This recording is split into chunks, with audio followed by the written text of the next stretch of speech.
Access करके उससे ज़रूरी चीज़ें जो है वो निकाल ली जा रही है। तो गोड्डा पुलिस का आप सबसे निवेदन है, एक तरह से कहिए कि निर्देश है कि किसी भी तरह का अनवांटेड इस तरह का एपीके फाइल अगर मोबाइल में आपके आता है तो आप अलर्ट रहेंगे, सतर्क रहें। सतर्कता ही बचाव है, क्योंकि इस तरह का एपीके फाइल को जैसे ही आप क्लिक करेंगे तो सारा एक्सेस जो है वो संबंधित व्यक्ति के पास पहुंच जाता है और आपका मोबाइल क्लोन हो जाता है। उसके बाद आपके मोबाइल में जो ओटीपी आना रहेगा या अन्य चीज़ें जो उसमें ऐड रहती है उसका डायरेक्ट एक्सेस वो कर पाएगा।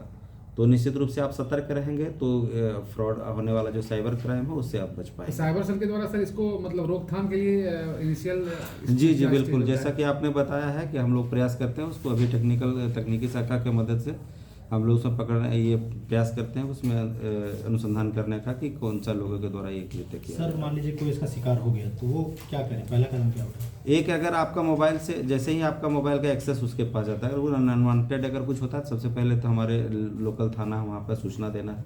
साथ ही साथ जैसे कि पहले भी हम लोग बताए कि 1930 अगर किसी तरह का फाइनेंशियल फ्रॉड हो जाता है आपके साथ तो 1930 पर तुरंत अविलंब सूचना दें।